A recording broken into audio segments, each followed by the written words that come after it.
Bonjour à tous, ravie de vous retrouver ce matin pour ce webinaire autour de la responsabilité sociétale des entreprises. On va démarrer à l'heure mais tranquillement parce qu'on a encore un certain nombre de personnes qui sont en train de nous rejoindre. Deux petites précisions, n'hésitez pas à me faire signe si vous avez des problématiques de son dans la zone de chat où vous pouvez inscrire vos commentaires. Et sachez également qu'il y aura une session questions-réponses à la fin. Donc, je compilerai l'ensemble des questions que vous poserez également dans la zone dédiée. Et puis, j'interrogerai les intervenants. Juste pour rappel, et puis on va pouvoir démarrer au programme de ce webinaire aujourd'hui. Donc, on a une première partie qui portera sur un rappel des grandes tendances actuelles en matière de RSE. Ensuite, nous serons présentés les résultats de l'étude de l'engagement des entreprises du CAC 40 sur les 17 objectifs du développement durable. Et puis, on aura un troisième volet qui est un petit peu plus opérationnel sur comment mettre en place une veille RSE adaptée à votre entreprise, quelle que soit sa taille et son secteur d'activité. Au total, ça durera environ 45 minutes et on va pouvoir commencer par un petit tour de table et se présenter les uns les autres. Victor, je vous laisse vous présenter. Bonjour, merci d'être avec nous aujourd'hui sur ce sujet de la RSE qui effectivement commence à prendre beaucoup d'ampleur et beaucoup d'intérêt.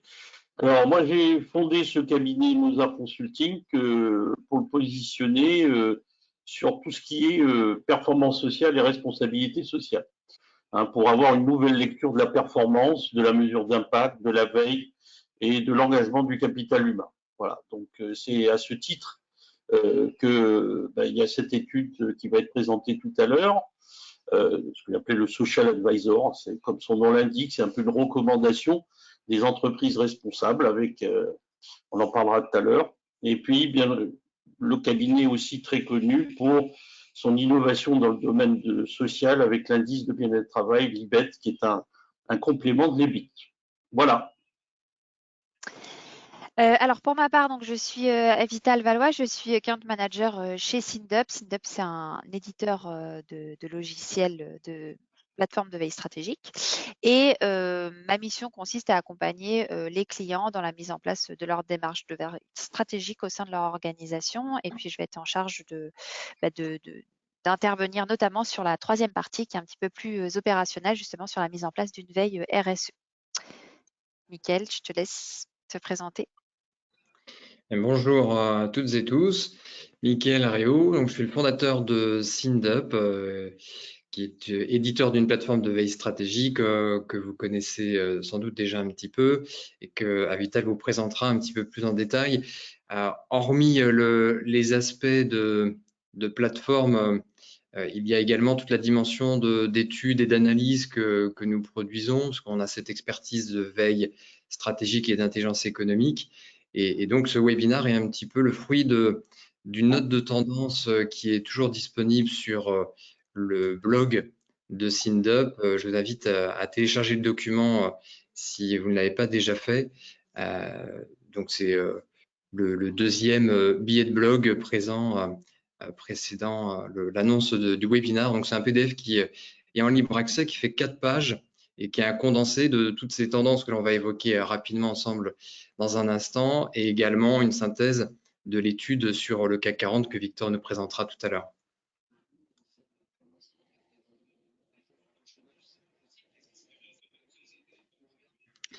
Donc, pour démarrer, donc sur les grandes tendances, quelques mots rapides pour mettre en exergue les éléments qu'il est important d'avoir à l'esprit sur les enjeux de la RSE aujourd'hui.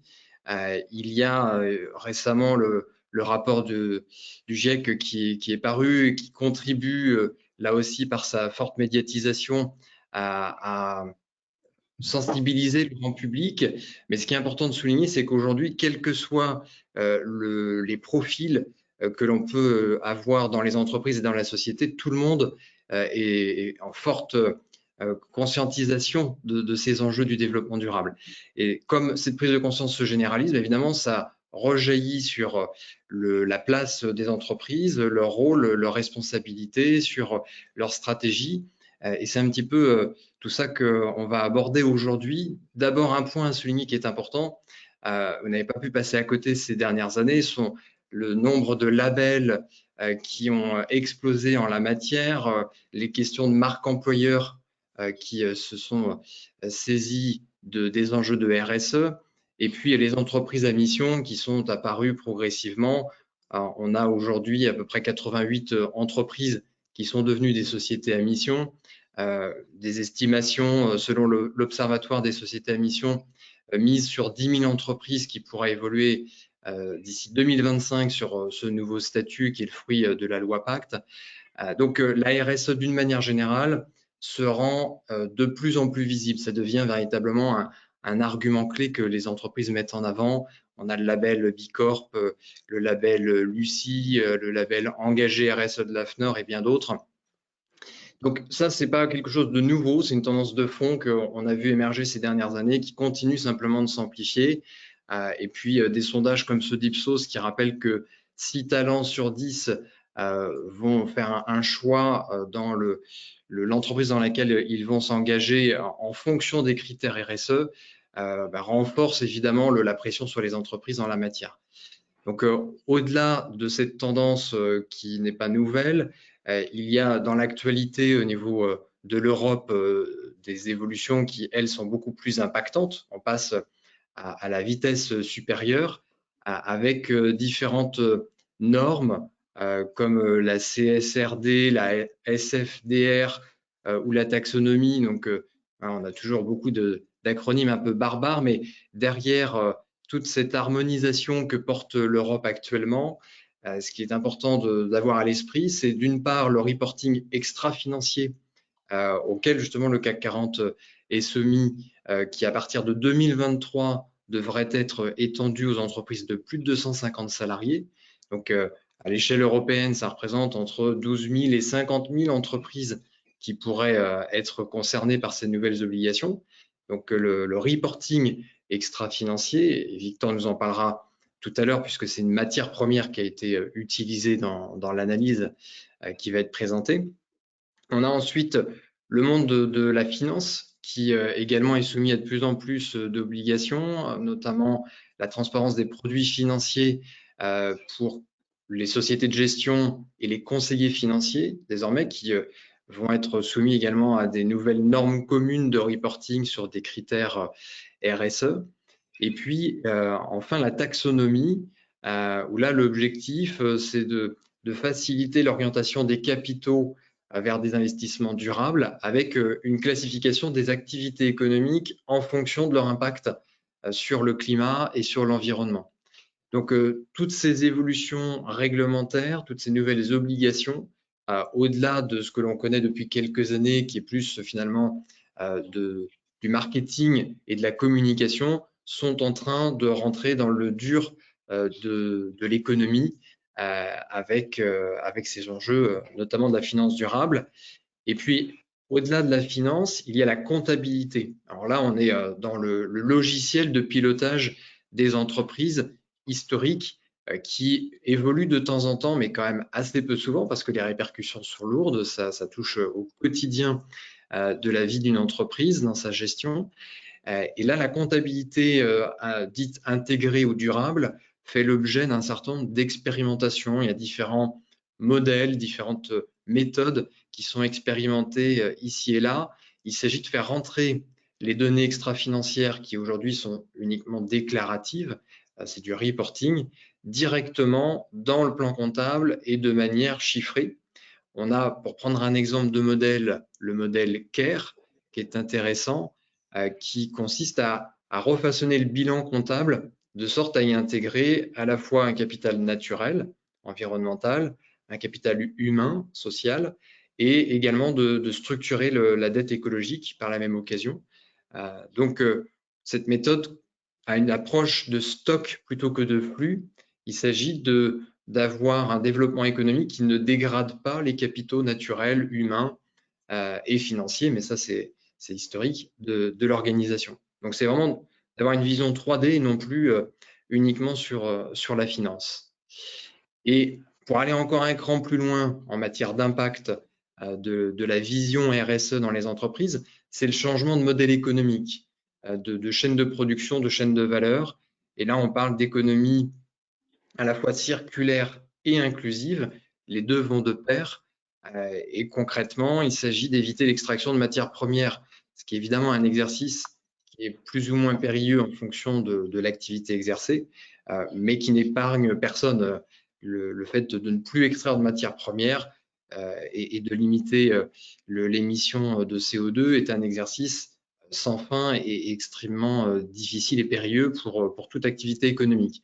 Donc là, de passer sur ces modèles circulaires, ça nécessite de repenser complètement la façon de produire, de commercialiser.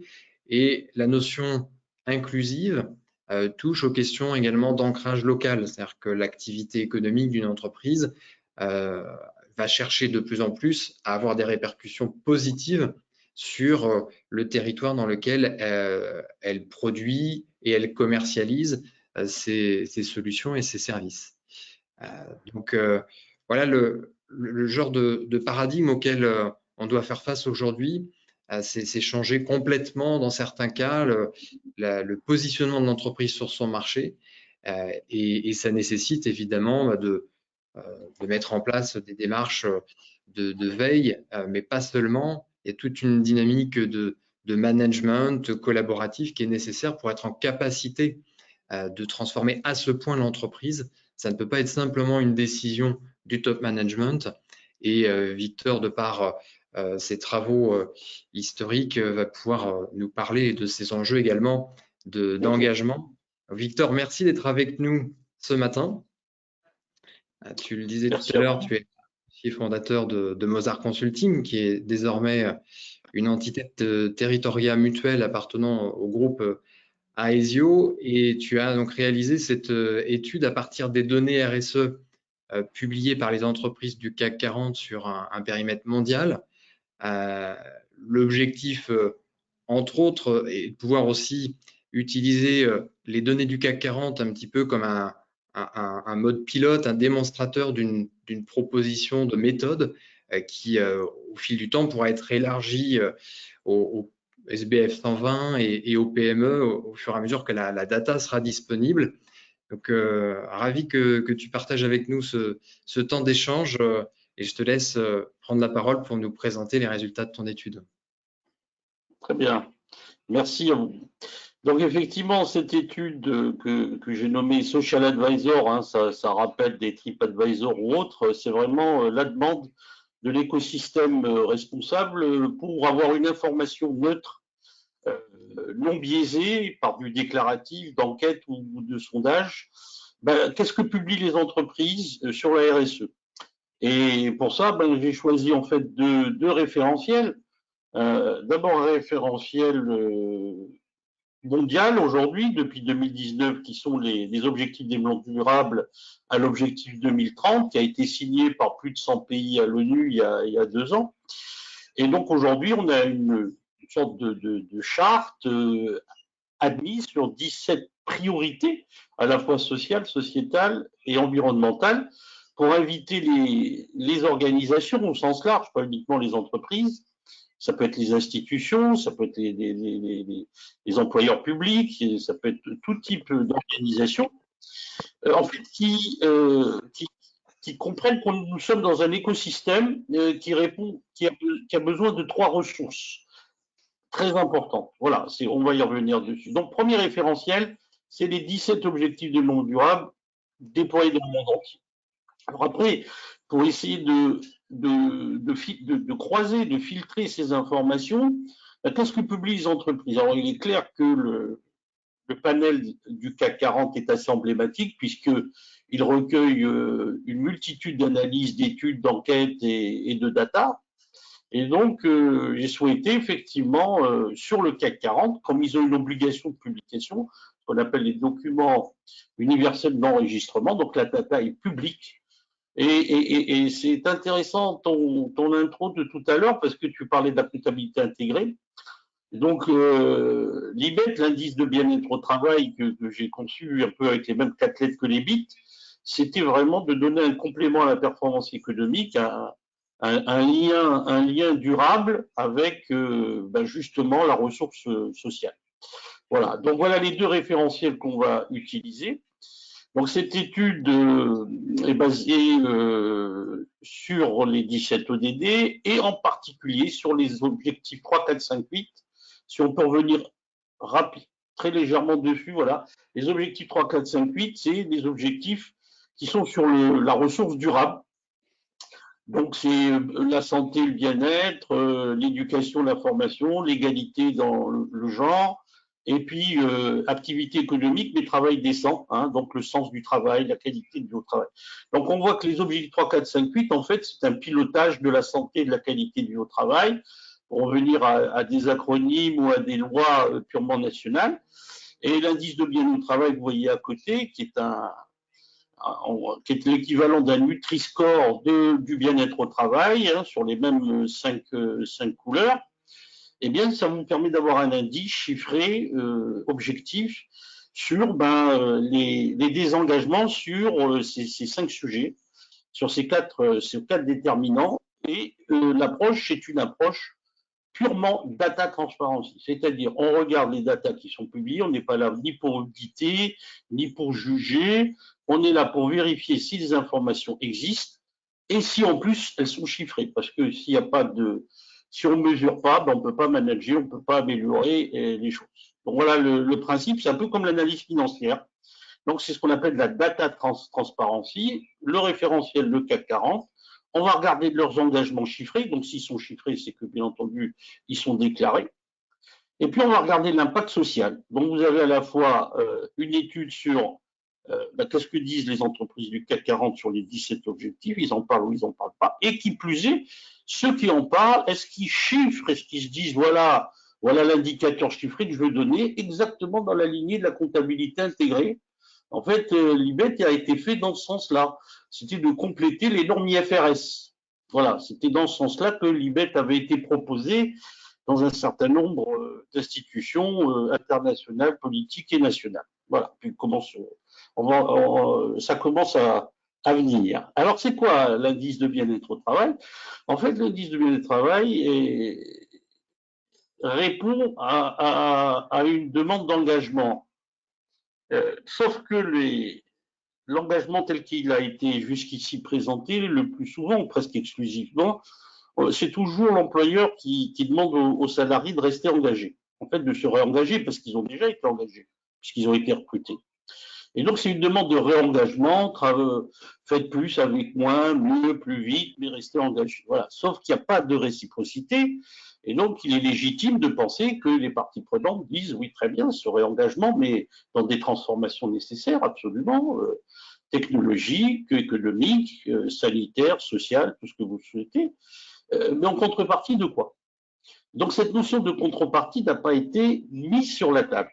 Et c'est ce trou dans la raquette qui est venu remplir le modèle de l'indice de bien-être au travail, qui dit on va calculer un indice de performance sociale, comme on a un indice de performance économique, hein, le résultat d'exploitation, pour faire simple, le Earning Before Interest and Taxes, l'EBIT en anglais, on aura l'EBIT et l'IBET. Alors, c'est quoi cet engagement réciproque? Cet engagement réciproque, ce n'est pas une théorie d'un gourou, d'un grand professeur, d'un expert. Il suffit d'aller regarder la loi. Vous avez la Constitution, vous avez les lois. En France, par exemple, la loi, côté employeur, c'est 3 responsabilités qui peuvent si vous ne les respectez pas, qui peuvent engager des poursuites civiles et pénales. Eh bien, l'employeur, il doit assurer la santé, la sécurité et l'employabilité de ses salariés. Ça, c'est un engagement, article 41-21 du Code du travail. Donc voilà déjà un premier engagement. En contrepartie, c'est ce qui met en gage. C'est ce qui met en gage dans le panier du contrat, de la promesse avec ses parties prenantes internes. Côté collaborateur, lui, il dit, moi, je veux bien rester dans ton entreprise, venir et rester engagé, mais j'amène utilité, compétences et appartenance. Donc voilà, donc j'amène toutes ces qualités. En contrepartie, je ne voudrais pas que dans ces transformations que vous faites, qu'elles se dégradent. Donc, vous voyez, les deux mises en gage des deux parties, santé, sécurité, employabilité, utilité, compétence, appartenance. Donc, l'IBET devient un marqueur transverse, exactement comme un marqueur, une analyse de sang, si vous voulez, biologique, de tous les sujets RH et sociaux que traverse l'entreprise. Marque employeur, RSE, QVT, turnover, agilité, QVT, bien-être au travail, tous ces sujets-là. En allant chercher ce marqueur-là, ben on va regarder s'il y a vraiment une promesse réciproque qui est faite et on va regarder que sur de la data. Il n'est pas question d'interroger ou de sonder les gens parce que le déclaratif peut être biaisé. C'est après, une fois qu'on a la mesure, qu'on va effectivement écouter le qualitatif pour contextualiser les éléments chiffrés et leur donner du sens dans la réalité de chaque entreprise. Mais la mesure, c'est physique, c'est mathématique, c'est d'abord une mesure vérifiable, alors qu'une déclaration n'est pas vérifiable. Voilà pourquoi on utilise les deux, le quanti puis le quali. Voilà. La présentation de l'IBET a été faite. On va donc l'appliquer, on va continuer la présentation. Donc, nous avons segmenté les 17 EDD sur les 3 ressources. En fait, toute organisation utilise 3 ressources. J'appelle ça la ressource interne, c'est le social. La ressource externe, c'est le sociétal. Et la ressource durable, c'est l'environnement. Donc, vous voyez, ces 3 ressources-là doivent être utilisées de façon responsable pour permettre en même temps que l'activité économique tout à fait légitime et pertinente pour l'emploi, pour l'investissement, pour la rentabilité. Voilà pourquoi elle intéresse, comme l'a dit Michael, les consommateurs, les investisseurs, les employeurs, les salariés. Elle intéresse toutes les parties prenantes. Mais une fois qu'on a segmenté ces trois piliers des 3 ressources, encore faut-il en avoir une mesure d'impact, parce que si on n'a pas une mesure chiffrée, on ne pourra pas répondre à cette demande de comptabilité intégrée. Parce que si vous arrivez à faire les comptables, les analyses financiers, les financiers de tous bords, vous arrivez avec des résultats d'enquête ou d'interview, on va dire, monsieur, excusez-moi, mais ça ne rentre pas dans un modèle comptable. Donc, il faut du chiffre.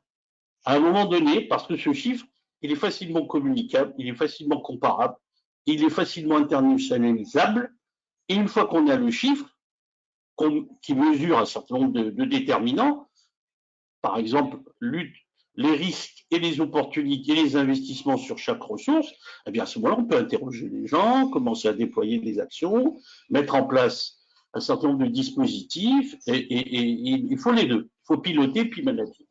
Alors, sur la ressource sociale, ben, nous proposons comme mesure d'impact l'indice de bien-être au travail sur les 3, 4, 5, 8. D'accord? Et puis après, sur le sociétal, ben, vous avez les 1, 2, 9, 10, 11, 16 et 17. L'étude sera disponible, vous demanderez à SINDUP, à Vital et Michael, si vous souhaitez l'obtenir, on pourrait, pour certains, vous la donner, vous la proposer, ou une synthèse en tout cas. Et puis l'environnemental, les 6, 7, 12, 13 à 14, 15. Alors, à partir de ça, cette méthodologie de type data transparency checking, c'est-à-dire on ne vérifie que ce qui est édité dans les documents publics disponibles à tout le monde et ce qui est chiffré. Donc on a fait un système de mesures, ce qu'on a appelé le Social Advisor Index, c'est un indice d'engagement dans la responsabilité sociale. Ben, vous avez 17 ODD, on a accordé 2 points pour les ODD chiffrés, 1 point pour les ODD déclarés mais non chiffrés et 0 point pour les ODD oubliés ou non déclarés. Les entreprises ont le droit de déclarer ce qu'elles veulent, de faire ce qu'elles veulent, de chiffrer ce qu'elles veulent, bien entendu. Donc 17 ODD, 2 points maximum, ça veut dire que vous avez un total de 34 pour la note maximale. Et après, on a calculé l'indice, combien vous avez de points sur 34, et tout ça vous donne un indice. On a classé ça en quartile, en quelque sorte. Eh bien, vous voyez que ben, si votre SAI est supérieur à 75%, on a proposé un niveau d'engagement responsable. En descendant, vous êtes plutôt vigilant. Puis après, vous rentrez dans les zones attentives ou passives, puisque vous déclarez moins que les autres. C'est un observatoire, c'est uniquement ça. Le CAC 40, on aurait pu prendre un observatoire sectoriel, mais il faut les données. Si les données n'existent pas, on ne va pas aller questionner les gens pour qu'ils nous la donnent. Hein. Ça ne sert à rien. Et puis, si vous êtes en dessous, votre SAI est en dessous de 50%, ben on a dit, ben pour l'instant, vous êtes passif, mais ça ne veut pas dire que vous allez rester comme ça l'année prochaine, et le SAI sera édité tous les ans à partir de désormais. Voilà. Et en cas d'égalité, on donne bien entendu une préférence à celui qui a donné le plus d'actions chiffrées. Si on devait faire une cartographie, je dis bien une cartographie, non pas un classement, c'est vraiment pour vous donner un éclairage sur cette première étude, eh bien, il se dégage sur le premier les entreprises que vous voyez. Donc, par plaisir, on va les citer. Air Liquide, Total, Saint-Gobain, L'Oréal, BNP, Danone, Veolia, Schneider. Et puis, ça descend. Et puis, les passifs, on va en parler un petit peu quand même. AXA, Vivendi, Bouygues, Atos, Legrand, Sanofi. Voilà, Sanofi, en ce moment, devrait quand même se bouger, j'espère. Voilà, donc ces données, c'est des données tout à fait rationnelles. Est-ce que vous chiffrez les 17 ODD? Donc, si plus vous est-ce que vous en parlez, et plus c'est le cas, plus on a de l'info, plus on peut aller la vérifier, et plus on peut faire des recommandations, donner des informations sur votre société, sur les 3 piliers de la RSE, en plus de l'information disponible sur l'activité économique. Voilà le premier résultat de synthèse. Ensuite, on va vous présenter. Alors là, ça commence à être tout à fait intéressant. Pourquoi? Jusqu'à présent, le monde de la finance vous disait à chaque fois, c'est bien la RSE, la QVT, tout ça c'est gentil. Mais quel est l'impact sur la performance? Quel est le lien? Alors là, le ROI. Alors là, la grande question, le lien de causalité. Si vous n'avez pas le lien de causalité avec la doxa économique et financière, circuler, il n'y a rien à voir, on a d'autres choses plus importantes, vous comprenez. Rappelez-vous ce qui s'est passé sur Danone il y a quelques mois. Les résultats financiers ne sont pas là, on fera de la RSE plus tard, Monsieur le Président. Vous voyez, ça suffit, ça, il y en a marre. Avec l'IBET, eh ben, ce petit jeu-là est fini. Avec la RSE, ce petit jeu-là est fini. De nous imposer une doxa, une causalité. Il faut à tout prix nous démontrer que RSE a un impact sur EBIT. Non, monsieur. C'est EBIT et RSE. C'est le et qui va compter. C'est pas le plus, c'est le mieux qui compte aujourd'hui. Maintenant, si vous ne voulez pas le faire, vous êtes libre, il n'y a aucune pénalité, rien. Sauf qu'on commence, maintenant, on commence à scruter. Qui commence à scruter? Michael l'a dit, les investisseurs, les analystes financiers, les talents qui veulent rentrer ou pas, ou qui veulent rester ou pas chez vous, les consommateurs, les institutions, les administrations, les subventions, les aides publiques, les marchés publics. Eh bien, ils commencent à introduire des notes RSE, des appréciations RSE sur leur modèle, sur leur politique. À vous de voir. Vous n'êtes pas obligé, mais à vous de voir. C'est vous qui voyez. Vous n'êtes pas obligé.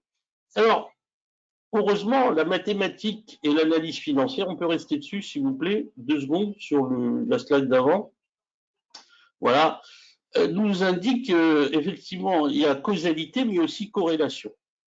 Donc, ce qui est intéressant, c'est ce qu'on a voulu faire dans cette étude, c'est de regarder s'il y avait une corrélation entre ces 2 indices. Vous avez l'indice de performance, c'est-à-dire votre EBIT, votre résultat économique, on va dire, sur le chiffre d'affaires, votre résultat d'exploitation sur le chiffre d'affaires. La médiane du CAC 40, elle est à 9,9%. Donc, là, le taux de rentabilité, on va dire, est à 9,9%. Et le Social Advisor Index, dont on a regardé ce qui est au-dessus de 50%. Voilà. Et on a vu, on a croisé les deux, on a fait une matrice qui croise les deux, et on a remarqué quoi? Eh ben, on a remarqué une double lecture assez intéressante. Que 85% des entreprises du CAC 40 qui ont une performance économique supérieure au médian, et bien aussi un SAI supérieur à 50%. Donc c'est une corrélation nettement positive. Et donc, le but n'est pas de répondre à la causalité, mais à une corrélation, c'est-à-dire un lien vertueux entre la performance économique et la performance et l'engagement responsable. Voilà. Voilà déjà un premier résultat d'étude important sur cette corrélation entre l'économique et le social, sociétal, environnemental. On peut poursuivre, s'il vous plaît. Juste pour dire comment on a calculé l'indice de bien de travail, là, on va faire un focus sur la ressource sociale, sur les 3, 4, 5, 8. Pareil, la data transparency, on On dispose de cette data dans les documents publics, c'est ça l'intérêt. Donc, on a fait une sorte d'indice de bien-être de travail flash. Alors, comment on calcule l'indice? Cet indice est calculé à partir d'une équation systémique. On ne peut rien mesurer de façon directe si vous n'allez pas mesurer la dégradation. Ben, c'est pareil pour le bien-être au travail. On va les mesurer. Bon, le bien-être au travail va effectivement délivrer cet engagement pour passer de l'individuel au collectif. C'est ça l'engagement. Mais on va aller regarder les désengagements. Ben, les désengagements, on va regarder les marqueurs du désengagement, santé, sécurité, employabilité. Donc, on va regarder exactement quelles sont les datas représentatives, marqueurs de santé, sécurité, employabilité. Donc, l'indice bien de travail a été constitué là-dessus et toutes les données sont disponibles. Donc, on a un modèle. Si ça intéresse les entreprises qui veulent avoir une sorte d'extraction de l'IBET ou du SAI pour elles, en relation avec SignUp, on pourra vous faire un dossier pour ces entreprises-là. Et donc, l'IBET est constitué d'indicateurs sur santé, sécurité, employabilité, et on calcule un indice à partir de là en fonction des éléments étudiés. Sur cette étude, ce qu'on peut vous dire sur le CAC 40 avec maintenant ce qu'on appelle les données de performance extra-financière, qu'est-ce qu'on trouve? On trouve des taux d'accident du travail, on trouve des taux de licenciement, on trouve des gravités de licenciement, d'accident du travail, d'absentéisme et de démission. C'est à partir de ça qu'on a calculé l'IBET. Alors, sur cette cartographie du CAC 40, selon leur indice de bien de travail, eh bien, elle sort des entreprises comme Veolia, Renault, Orange, Airbus, Alstom, Air Liquide, etc. Et puis, des gens qui ressortent en dessous avec le classement de l'IBET. Il faut être à plus de 0,85 pour être en satisfaction. Il faut être à moins de 0,75 pour être en alerte. Ben, vous avez des Vivendi, des Legrand, des Kering, Unibail, etc., qui sont eux plutôt en alerte sur cette méthode. Voilà. Cette méthode qui leur est proposée, encore une fois, c'est un IBET flash qu'on a fait sur le CAC 40. Il est bien entendu que si on devait faire un IBET en France pour ces entreprises-là, c'est le déploiement de la méthode complète qui pourrait faire changer les chiffres. Ça, ce sont des données mondiales de ce CAC 40. Hein. Ce n'est pas des données purement nationales. On continue. Là aussi, on va regarder maintenant, est-ce qu'il y a une corrélation positive, neutre ou négative entre l'indice de bien-être au travail et le Social Advisor Index, c'est-à-dire, est-ce que donc, en fait, ça a un lien. Est-ce que ce que vous faites en responsabilité sociale et sociétale avec l'engagement des collaborateurs, en quelque sorte, qui est mesuré par l'indice? Eh bien, effectivement, on trouve aussi une corrélation assez nettement positive. 87% des entreprises du CAC 40 qui ont un IBET au-dessus de 0,85, c'est-à-dire en satisfaction, ont également un SAI, c'est-à-dire une déclaration de responsabilité sociétale, supérieure à 50%. Donc, encore une fois, une responsabilité très positive. Alors, pour tous ceux qui s'intéressent à la marque employeur, là, vous avez vraiment, et la mesure d'impact, là, vous avez vraiment quand même des éléments tout à fait nouveau et exceptionnel, parce que ça, c'est pas des sondages, des enquêtes. Ah oui, il y a rien, oui, c'est intéressant. Là, c'est du chiffre, hein. Puis c'est du chiffre public, hein. C'est du chiffre que vous pouvez retrouver. On a les liens, on a les dossiers, on a les documents, on a la preuve de tout ça. Voilà. Voilà l'autre analyse intéressante de l'étude que l'on vous propose, la double lecture à la fois de la performance économique et de l'IBET avec l'engagement en responsabilité. On peut aller plus loin, s'il vous plaît. C'est la fin, Victor. Eh ben, merci. Je passe la parole à Vital. Oui, merci beaucoup pour cette analyse sur les entreprises du CAC 40. Il y a des questions qui ont été posées, donc je vous interrogerai à la fin, comme ça on pourra recreuser certains aspects. Et puis, pour ma part, je vais finir sur un volet un petit peu plus opérationnel, parce que là, on a parlé aussi beaucoup des entreprises du CAC 40. Là, on va parler aussi des entreprises, quelle que soit leur taille, donc des TPE, des PME, des ETI, dont la RSE, enfin le sujet de la RSE devient également central. Et on va notamment parler veille, donc à savoir comment mettre en place une veille RSE adaptée à votre entreprise. Peut-être qu'il y a un certain nombre d'entre vous qui ne nous connaissent pas encore, donc je vous propose de dire juste 2 petits mots sur SynDup pour que vous sachiez un petit peu comment on est positionné. Donc la mission de SynDup, c'est d'aider donc les entreprises, les organisations à structurer l'information et à l'analyser pour être à même de prendre les bonnes décisions qui vont orienter la stratégie de l'entreprise.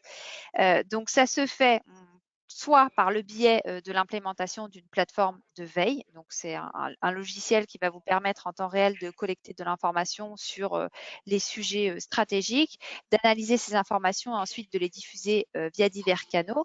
Soit les clients font appel à nous pour des prestations d'études et analyses et dans ce cas, c'est nous qui réalisons la veille pour eux. Donc, c'est un petit peu le volet qui a été évoqué par Mickaël tout à l'heure, à savoir des livrables du type note de tendance, par exemple. Donc, voilà, notre offre, elle se segmente en 2 parties, vraiment la partie logicielle et la partie plus prestation.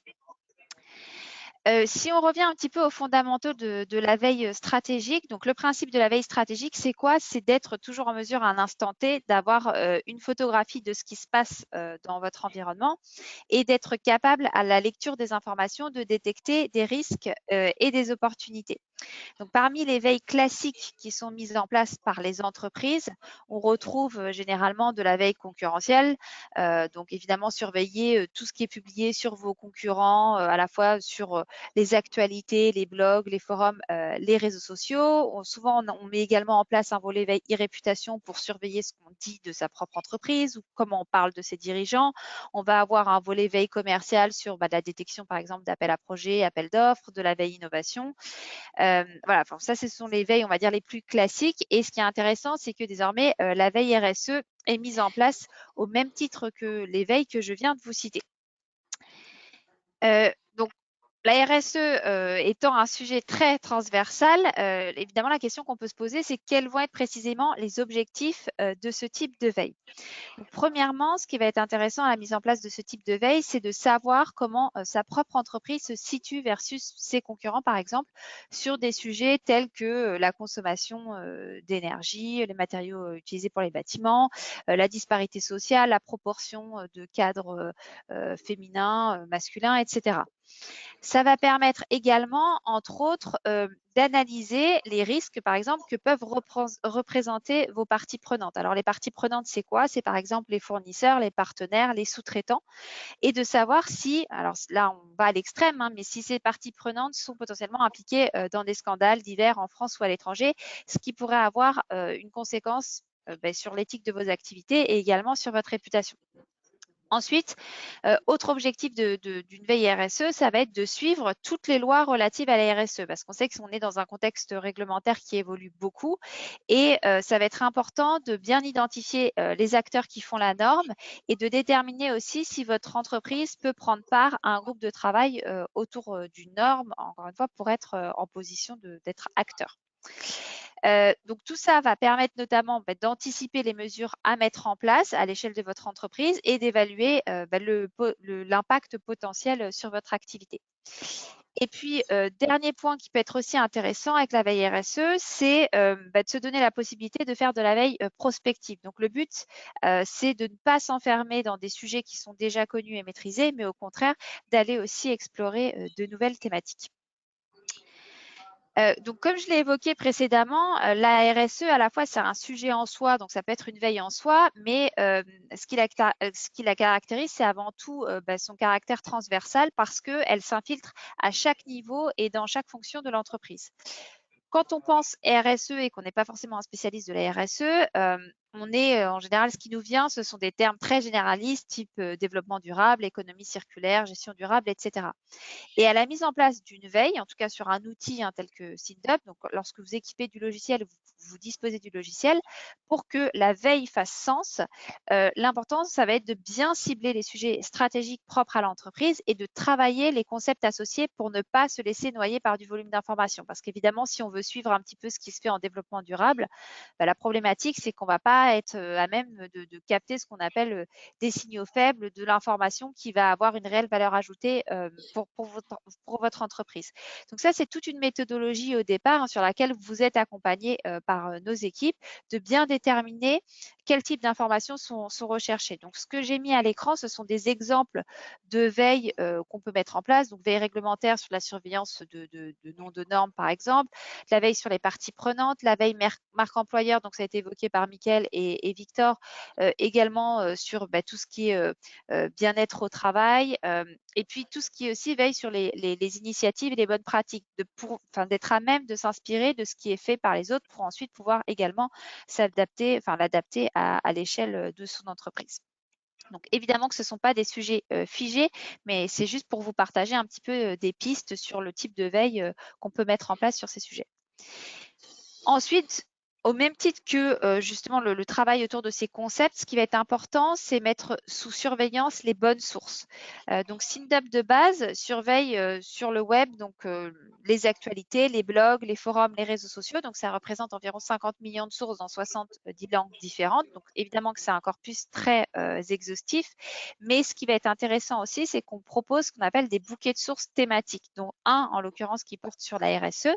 Et donc, dans ce qu'on appelle ce bouquet de sources, vous allez retrouver des sources qualifiées, plus de presse spécialisée, etc., qui traitent de ces sujets. Et quand vous démarrez une veille sur la RSE, plutôt, encore une fois, que d'aller taper un petit peu dans tous les sens, vous pouvez cibler certaines sources pour être certain que l'information remontée soit de qualité. Donc ça, c'est surtout l'aspect, on va dire, méthodologie quand on met en place une veille. Ensuite, la finalité de l'outil, ça va être de permettre de créer ce qu'on appelle des livrables. Donc, je reviendrai sur ce thème de livrables après, qui vont être alimentés par de l'information qualifiée et de les diffuser aux bonnes personnes. Donc, d'un point de vue restitution, ça se présente comment? On va avoir depuis la plateforme donc la possibilité de créer des newsletters. Donc, sur la partie gauche de l'écran, vous envoyez un exemple, par exemple sur l'actualité circulaire. Vous pouvez donc adresser encore une fois un public en particulier, partager de l'information via ce biais-là. Et puis, on propose également des tableaux de bord. Donc là aussi, vous en avez un exemple sur la partie droite. Les tableaux de bord, c'est un espace dédié que vous pouvez ouvrir à des lecteurs au sein d'une organisation. Et en se connectant, ils vont retrouver un ensemble d'indicateurs qui sont cliquables. Donc, ça peut être des nuages de mots-clés, ça peut être des courbes de tendance, des histogrammes, des vidéos, des PDF, de l'actu sur les sujets qui auront été identifiés au départ. Donc, c'est en quelque sorte une base de connaissances qualifiées qui est alimentée en temps réel et sur laquelle les gens vont tout simplement pouvoir venir se nourrir. Donc ça, c'est sur l'aspect, on va dire, plateforme. Après, comme je l'évoquais au départ, on a également toute une partie offre études et analyses avec la possibilité de rédiger des notes de tendance, notamment. Donc, on a d'autres types de livrables qui sont proposés, hein, mais la note de tendance qu'évoquait Mickaël, donc sur la RSE, vous pouvez la retrouver sur le blog et vous en avez également un aperçu à l'écran. Le but, c'est d'avoir en fait en 4-5 pages à la fois une mini synthèse en guise d'introduction, de la prise de parole d'acteurs importants ou d'influenceurs qui est mis en exergue, du rédactionnel avec au fil de l'eau des liens qui renvoient vers des articles de fond et également des indicateurs graphiques qui viennent illustrer aux besoins, donc avec des courbes de publication, des nuages de mots-clés, etc. Donc l'objectif de la note de tendance, c'est vraiment d'avoir une synthèse argumentée qui présente différents points de vue et qui permettent au lecteur de disposer d'une analyse qualifiée sur un sujet plus ou moins pointu. Donc cette note de tendance sur la RSE, c'est vraiment une première grille de lecture sur les engagements que justement certaines PME et ETI prennent volontairement aujourd'hui et que d'autres devront mettre en place notamment à l'avenir. Donc on peut décliner ces notes de tendance, quels que soient les sujets. Après, ça fait évidemment l'objet d'une prestation. Voilà pour en tout cas ces premières pistes de réflexion que je vous ai partagées. Donc, c'était vraiment d'un point de vue plus structure. Évidemment, n'hésitez pas à revenir vers moi si vous souhaitez qu'on vous accompagne sur le sujet. Ce sera évidemment avec plaisir. Donc, on va pouvoir passer à la session questions-réponses. Je vais rejeter un coup d'œil aux questions qui nous ont été posées. Je ne sais pas si éventuellement vous voulez entre-temps rajouter quelque chose, Mickaël et Victor, le temps que je prenne les questions. Hop. Alors, je vais en poser une première. Bon, après, à vous de me dire qui souhaite prendre la parole sur le sujet. Donc, une question assez généraliste, à savoir quels sont les conseils que vous pourriez donner aux entreprises qui ne font pas partie du CAC 40 et qui souhaitent enclencher leur démarche RSE. Est-ce que l'un d'entre vous veut s'exprimer sur le sujet? Donc, pour finalement des entreprises qui ne sont pas nécessairement des grands groupes. Je veux bien démarrer et puis appuyer ce que tu viens d'exposer à Vital. La veille, clairement, permet de commencer par observer. Étant donné que la dynamique derrière la RSE, c'est un changement relativement profond des modèles de management, de production et économique, il s'agit déjà de prendre le temps, de regarder, de comprendre l'articulation des tenants et des aboutissants, de s'inspirer aussi de ce qui se fait ici et là, dans d'autres secteurs, dans d'autres pays, pourquoi pas. C'est souvent pertinent et utile quand il s'agit d'innover. Et puis, la veille, elle accompagne le cheminement. C'est-à-dire qu'évidemment, après, il ne s'agit pas de faire que observer, il s'agit de passer à l'action, mais elle va pouvoir accompagner ce processus de transformation. À court terme, pour des PME qui voudraient commencer à structurer déjà la façon dont elles se positionnent, il y a une plateforme qui a été lancée tout récemment par le gouvernement qui est impact.gouv.fr et qui permet aux entreprises qui ne sont pas soumises aujourd'hui aux obligations réglementaires telles que le CAC 40 de faire une sorte d'audit en ligne et de pouvoir renseigner un certain nombre de formulaires et qui permet aussi d'anticiper la suite pour notamment les entreprises de plus de 250 salariés puisque ce travail va être capitalisé dans la durée. Donc, impact.gouv.fr est intéressant pour s'exercer et se challenger. Et spécifiquement sur les questions d'ancrage local, parce qu'on l'a vu tout à l'heure, il y a l'économie circulaire et l'ancrage local qui sont des sujets importants à regarder. ORE, OR2E, qui est notre partenaire sur l'Observatoire SINDUP Développement Durable, propose également sur son site internet un outil de diagnostic en ligne pour les PME sur les enjeux de circuits courts et d'impact sur le territoire. Donc voilà en 2-3 mots les conseils que je voulais donner sur comment démarrer pour une PME. Victor, par rapport à l'indice de bien-être au travail, par exemple, ou le SAI, qui peuvent, parce qu'on a présenté une étude sur le CAC 40, donner l'impression à certaines PME que ce sont des outils pour les grandes entreprises. À partir de combien de collaborateurs, notamment l'indice de bien-être au travail, est pertinent pour le pilotage?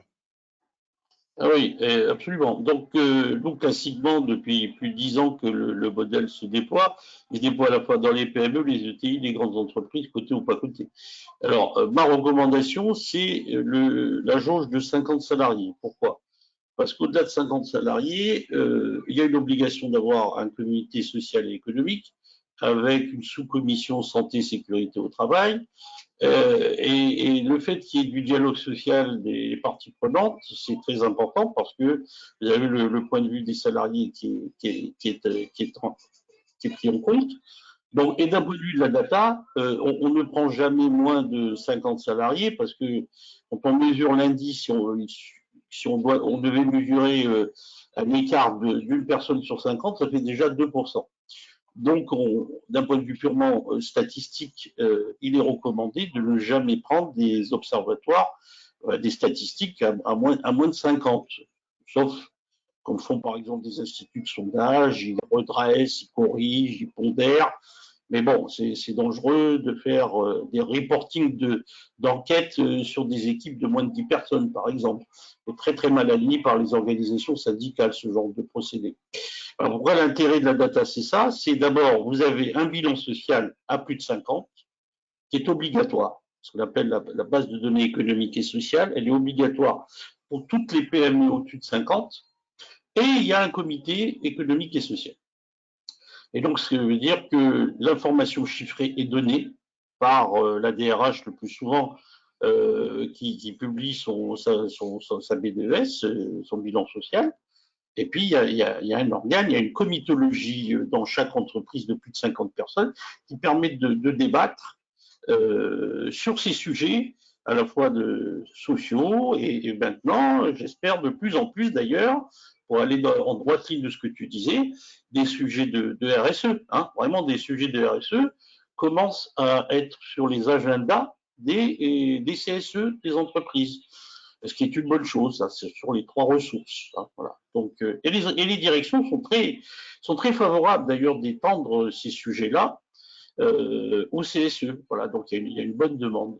Alors bien sûr, le point aujourd'hui, c'est encore conditions de travail, santé, sécurité, employabilité, hein, comme dans l'IVET, mais les nouveaux sujets sur l'environnement, les changements climatiques, les fournisseurs, les partenaires, les écoles, la diversité, l'inclusion, tout ça, l'égalité, la formation, tout ça sont des sujets de type RSE.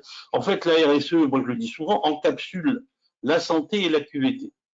Hein, donc c'est un méta-observatoire de tous ces sujets-là. Donc elle encapsule ce qui a démarré il y a des années par différents courants, mais elle encapsule avec les 3 ressources, à côté bien entendu de la performance économique, hein, bien sûr, hein, ça c'est faut pas l'oublier, c'est et la ressource sociale, et la ressource sociétale, et la ressource environnementale. Voilà. Donc 50 personnes, PME, bilan social, CSE, c'est full compatible RSE IDET. Voilà. Bon, merci. On a également une question sur que risque une entreprise qui n'intègre pas de démarche RSE? Alors, je peux répondre sur le volet un peu veille. Évidemment, si on passe à côté de certaines obligations réglementaires, eh ben, on va être en réaction et potentiellement, ça peut nous coûter davantage que si on avait été en anticipation. Et puis, on le sait aujourd'hui, notamment sur toute la partie marque employeur, que les candidats attachent de plus en plus d'importance à la politique RSE des entreprises auprès desquelles ils postulent. Donc, potentiellement, quelqu'un qui n'intègre pas de démarche RSE va attirer moins de talents et donc voilà, déjà en externe, mais aussi s'expose éventuellement à une perte de collaborateurs en interne qui vont en tout cas se tourner vers des entreprises qui intègrent davantage ce type de démarche. Donc ça, c'est d'un point de vue collaborateur. Après, ça peut être aussi avoir un impact négatif vis-à-vis des investisseurs qui vont avoir tendance à aller davantage vers des entreprises qui intègrent ce type de démarche. Est-ce qu'éventuellement vous voulez rajouter des choses aussi là-dessus? Victor, est-ce que tu souhaites compléter? Pardon? Non, c'était pour savoir ce que vous voulez compléter. Mais est-ce que vous souhaitez? Je n'ai pas de réponse. Bon, maintenant, on va voir. Excuse-moi, Michael, pardon. Non, vas-y, Victor, vas-y. Alors, bon, après, ça nécessite pas forcément d'être complété. On se parle les uns sur les autres, mais on va se synchroniser. La rentabilité, la valorisation de l'entreprise sont frontalement impactées et de plus en plus. C'est-à-dire que la rentabilité, à la fois, Victor l'a démontré, les questions d'engagement font qu'il y a une baisse de productivité grandissante si l'entreprise n'est pas en capacité de se mobiliser sur des sujets d'importance tels que la RSE.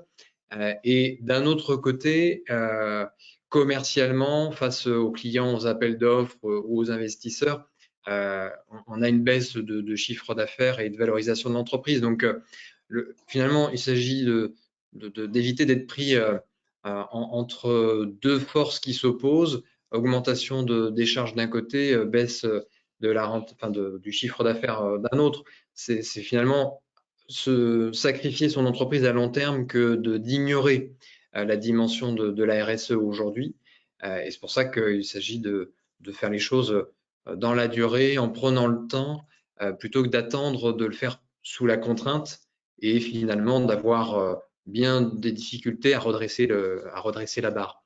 Victor, je te laisse la parole, excuse-moi.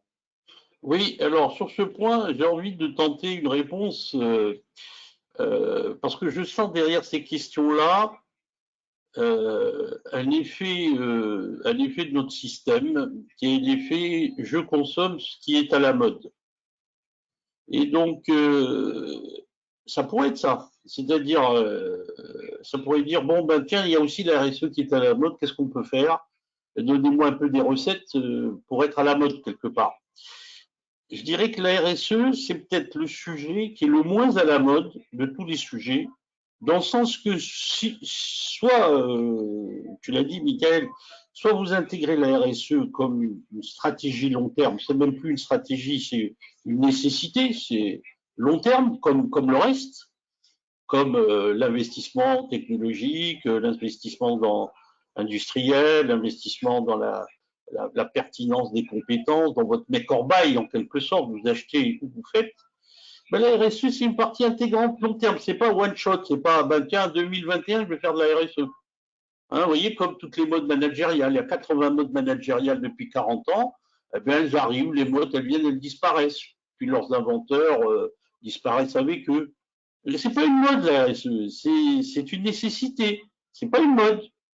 Sauf que, bon, bien entendu, pendant longtemps, on a voulu mettre d'abord une priorité, exemple Danone, encore une fois, vous voyez, même des grandes entreprises qui ont été full RSE pendant des années avec leurs présidents et autres, ben, ils ont dit, tiens, non, les actionnaires d'abord. Ben, vous voyez, ils ont tout faux. Donc, eux, le coup de boomerang pour des entreprises comme ça qui ne sont pas dans l'authenticité, il est violent. Il est violent, ils risquent de le payer sur les fournisseurs, les partenaires, les talents, etc., les consommateurs. Ils risquent de le payer comme ça, parce qu'on ne comprend pas l'incohérence, on ne comprend pas l'incohérence. On ne comprend pas les paradoxes. C'est pour ça qu'il faut installer les RSE dans la durée. Michael vous l'a dit, dans le temps. Pas la peine de se précipiter à vouloir tout faire. Il faut d'abord faire ce qui vous ressemble. Votre culture. Vous n'êtes pas obligé d'être bon partout. Vous pouvez être absent d'un certain nombre de critères. Il y en a 169 dans les ODD, 169 critères. Vous vous rendez compte, vous n'êtes pas obligé de les faire tous. Ben, vous prenez ce qui vous ressemble, ce qui correspond à votre culture, à votre identité, à votre marché, aux parties prenantes avec qui vous travaillez. Bon, tout ça, on peut vous aider, hein. SINDUP peut vous aider, nous, on peut vous aider à y aller progressivement. Il n'y a aucune obligation, mais il y a surtout, ce n'est pas une mode, c'est dans la durée, en prenant votre temps et en faisant un matching entre votre entreprise, vos marchés, votre culture, votre identité, votre région, vos territoires, vos partenaires et ce que vous avez envie de faire. Il faut que ça corresponde à vous. En fait, c'est une identité de la RSE. C'est une identité. C'est pas une mode. C'est pas une obligation. Vous n'aurez pas de pénalité si vous n'en faites pas. Hein, voilà. Donc, à vous de voir. C'est vous qui voyez, comme dirait l'autre. Bon, bah merci Victor pour ce mot de la fin. Comme le disait Victor, encore une fois, n'hésitez pas à revenir vers nous si vous avez besoin d'avoir plus d'informations sur l'étude de Victor ou si vous souhaitez avoir des informations sur la note de tendance également. Il y a d'autres questions qui ont été posées, mais on vous répondra par écrit parce que voilà, on a dépassé le timing du jour. Et puis, on vous retrouve en tout cas en ce qui nous concerne côté SINDUP à la rentrée pour certainement une nouvelle série de mini-webinars. Donc, merci à tous pour votre écoute aujourd'hui et puis à très bientôt. Merci à bientôt. Au revoir. Au revoir.